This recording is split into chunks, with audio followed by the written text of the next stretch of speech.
Mr. Genius Part 9. Di lapangan, superstar tim lawan yang bernilai 117 juta euro itu memarahi rekannya dengan wajah yang menyeramkan.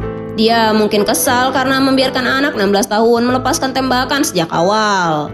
Gara-gara itu juga bek lawan yang dimarahi jadi menatap Jian dengan tajam. Tapi anehnya Jian sama sekali tidak takut. Di matanya sekarang, para pemain yang bernilai fantastis yang mengenakan seragam bergaris itu hanya terlihat seperti tahanan yang ingin segera Jian tangkap. Saat itu, Kapten Birashi menghampiri Jian dan memujinya. Dia juga bertanya apa hari ini kondisi Jian sedang bagus. Tapi Jian malah minta maaf karena dia sudah bertindak sendiri. Jian bilang saat itu dia melihat momentum yang pas, jadinya dia bertindak seperti itu. Tapi Birashi bilang itu bukan masalah. Mengikuti strategi yang sudah disepakati itu bagus. Tapi kalau ada peluang langsung sikat saja dengan berani. Sambil berjalan pergi, Birashi menyuruh semuanya untuk mengambil posisi masing-masing dan perhatikan pemain lawan. Sebenarnya strategi yang sudah disiapkan hari ini adalah bertahan lebih dulu, baru kemudian serang balik. Dan peran Jian adalah untuk memperkuat lini belakang lebih dulu. Saat itu lawan menggunakan kekuatan fisiknya untuk memberikan serangan dan tekanan pada Jian. Tapi untungnya Sahonara datang dan langsung menghantam pemain itu. Melihat pemain lawan yang terjungkal, Sahonara bertingkah seolah-olah yang dia lakukan hanya menyentuh bolanya dan menyebut kalau akting pemain lawan benar-benar sekelas dengan harganya. Pemain lawan yang emosi langsung berteriak dan bilang apa Sahonara pikir dia tidak tahu kalau Sahonara sengaja melakukannya. Untungnya saat itu wasit segera datang dan menengahi, begitu juga Jian dan pemain yang lain. Saat berhasil dipisahkan, wasit memperingatkan Sahonara kalau dia melakukannya sekali lagi, maka Sahonara akan mendapatkan kartu kuning. Melihat hal itu, Jian menyadari kalau bukan hanya dia, tapi pemain yang lain juga ingin menang mati-matian hari ini. Para seniornya itu benar-benar sangat bisa diandalkan. Setelahnya, lawan terus mencoba maju untuk menembus lini pertahanan. Tapi mungkin berkat seragam ungu ini, tim Fiorentina yang hari ini hasrat menangnya terasa semakin membara, berhasil menahan semua serangan. Asisten pelatih di pinggir lapangan juga bilang kalau sepertinya hari ini semuanya bermain dengan baik. Pelatih Vincenzo juga berpikir mengingat kekuatan objektif dan dukungan sepihak di Liga Tandang ini, alurnya memang sangat bagus. Tapi dalam situasi yang memanas seperti ini, ada variabel yang paling harus diwaspadai, yaitu pelanggaran di area berbahaya. Saat itu di lapangan, pemain nomor 5 Fiorentina melakukan pelanggaran pada pemain Giopantus. Meski berusaha membela diri dengan bilang kalau bahkan kakinya tidak kena, wasit tetap menyatakan itu sebagai pelanggaran. Dan karena itu lawan mendapatkan tendangan bebas ke gawang Fiorentina. Bagi lawan yang sulit menembus pertahanan Fiorentina lewat permainan terbuka, ini adalah kesempatan emas. Ini posisi yang memungkinkan sebuah tembakan langsung. Dan tentu saja pemain 117 juta euro itu yang akan menjadi penendangnya. Superstar sejati yang telah memanfaatkan banyak peluang di tengah krisis. Satu tendangan yang bisa membalikkan keadaan dalam sekejap. Dan begitu bola itu ditendang, sangat disayangkan bola melambung tinggi pada tempat yang tidak seharusnya. Itu bahkan tidak mendekati tiang gawang sama sekali. Jian yang melihatnya berpikir bahkan pemain sekelas itu pun bisa melakukan kesalahan seperti ini. Sepertinya hati dan kepala pemain itu terlalu panas karena sangat ingin menang. Pada akhirnya bola kembali ke penguasaan tim Fiorentina. Meski timnya masih mempertahankan strategi bertahan, tapi tentu mereka nggak akan terus-terusan bertahan. Jian menggiring bola itu dan melewati lawan dengan mudah. Pemain lawan yang lain juga terlihat kaget karena lagi-lagi nomor 20 lawan ini menerobos sendirian. Tapi saat itu Jian yang sudah berhasil menarik perhatian dan menaikkan kecepatan secara drastis mengoper bolanya pada Kanejon yang menyisir sisi samping. Sayangnya umpan itu terpotong oleh pemain lawan dan malah menjadi serangan balik. Jian berpikir kalau sepertinya dia terlalu menyepelekan pemain lawan. Saat itu pemain Giopantus sudah melepaskan umpan silang tajam di area Fiorentina. Melihat bola yang melambung itu, Jian benar-benar khawatir. Apalagi di tim lawan ada pemain dengan sundulan mematikan. Tapi untungnya sebelum pemain 117 juta euro itu sempat menyundul, kiper Fiorentina berhasil mengamankan bola dan langsung mengoper kembali bola itu pada Jian. Dalam sepak bola modern, ada pepatah yang mengatakan kalau serangan dimulai dari kiper. Dan ini benar-benar tendangan jarak jauh dalam arti yang sebenarnya. Begitu Jian menerima bola, pemain lawan sudah ada di belakang mengincarnya. Saat ini di depan Jian ada senior Palhopik bersama bek terakhir lawan. Dan di belakang Jian ada juga bek lawan yang memburunya agar dia tidak bisa berbalik. Jian lalu menenangkan dirinya untuk tidak terburu-buru dan kuasai bola sepenuhnya. Lalu saat bek lawan hampir sampai pada Jian, gunakan momentum lawan yang menerjang untuk memutar badan dan mengoper. Tapi saat itu yang terjadi adalah kaki Jian yang malah ditekel oleh lawan.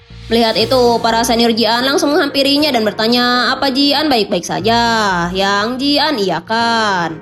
Meski agak menyakitkan, tapi berkat itu timnya mendapatkan tendangan bebas dengan posisi yang sangat bagus. Ditambah lagi, lawan juga mendapatkan kartu kuning.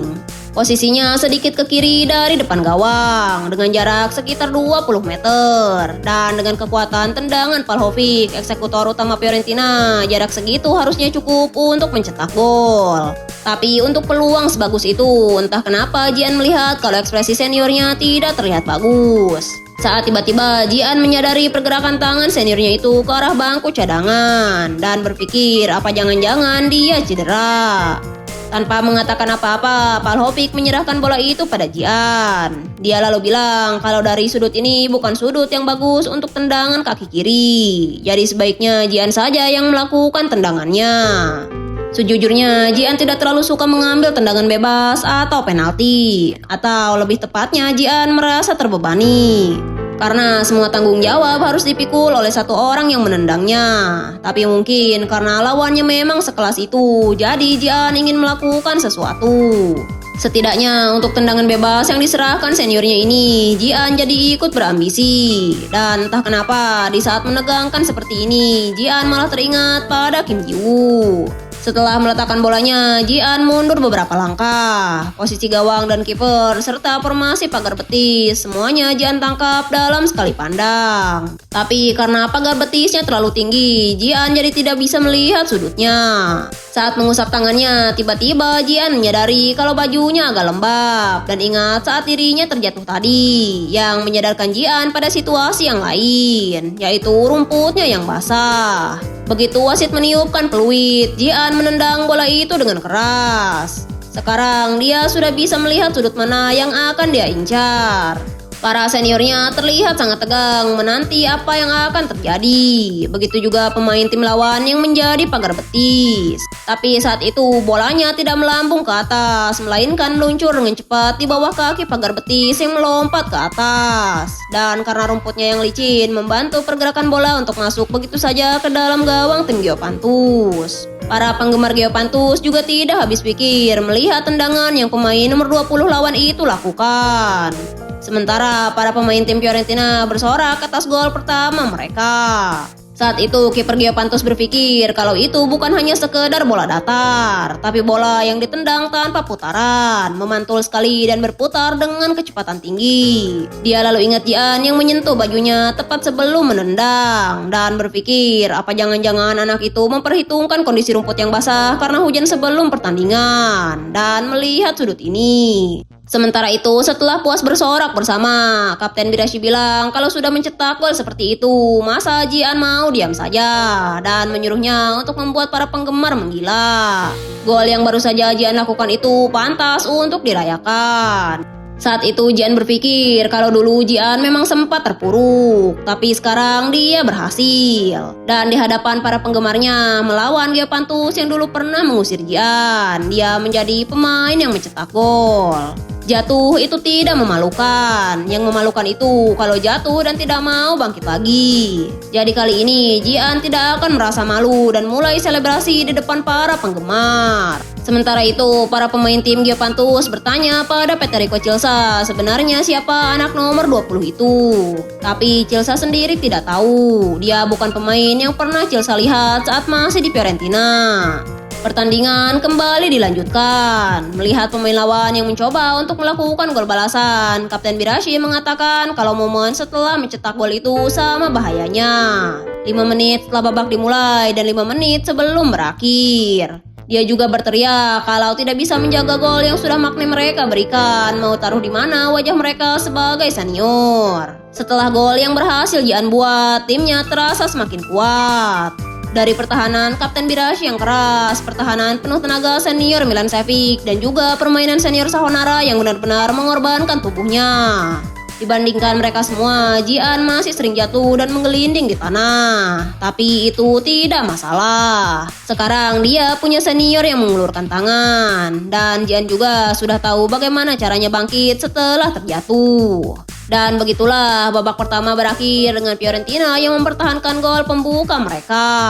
Saat berjalan keluar lapangan, bisa dilihat kalau para penggemar tim lawan menatap Jian dengan sangat tajam. Saat tiba-tiba Jian seperti mengenali seseorang dengan rambut yang familiar.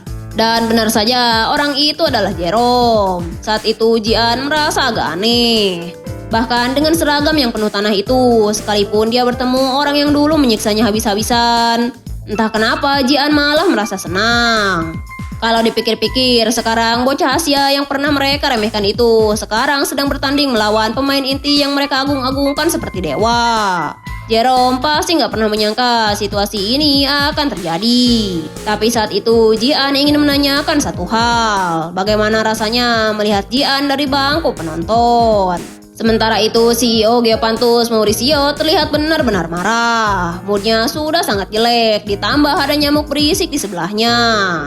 Dan orang yang dimaksud adalah direktur dari Fiorentina. Dia terus tertawa dan berbicara dengan keras membanggakan pemainnya itu. Marco di sebelahnya bilang untuk direkturnya itu tenang, karena di sana bukan hanya ada mereka, tapi juga VVIP dari tim lawan. Yang akhirnya direkturnya setujui. Tapi mengamati pertandingan hari ini benar-benar waktu yang tepat. Apalagi gaji Jian juga hanya 4.000 euro. Benar-benar sebuah investasi paling cerdas dalam hidupnya. Dia pernah bilang sebelumnya kalau dalam setahun Jian pasti akan menjadi pemain inti. Dan apa Marco tahu, pemain bernama Federico Chiesa yang Marco iakan. Dia adalah pemain yang dipinjamkan ke Geopantus. Sebenarnya dalam kontrak peminjaman itu ada klausul kewajiban pembelian dengan syarat sangat rendah. Jadi praktis sama saja dengan transfer permanen. Dan dengan transfer itu, Chelsea bisa menghasilkan 40 juta euro ke klub mereka. Tiba-tiba direkturnya bertanya apa Marco mau mendengar ramalan darinya. Dia bilang kalau Jian itu dia akan menghasilkan jauh lebih banyak dari itu untuk mereka. Marco bilang memang benar kalau Geopantus suka memborong pemain yang dididik Fiorentina dengan baik. Tapi apa mungkin mereka mau mengeluarkan 40 juta euro untuk pemain 16 tahun yang mereka usir sendiri. Saat itu direkturnya malah bilang kalau pandangan Marco ini terlalu sempit. Jian ini dalam 1 tahun lagi mungkin levelnya sudah tidak bisa ditampung lagi oleh Italia.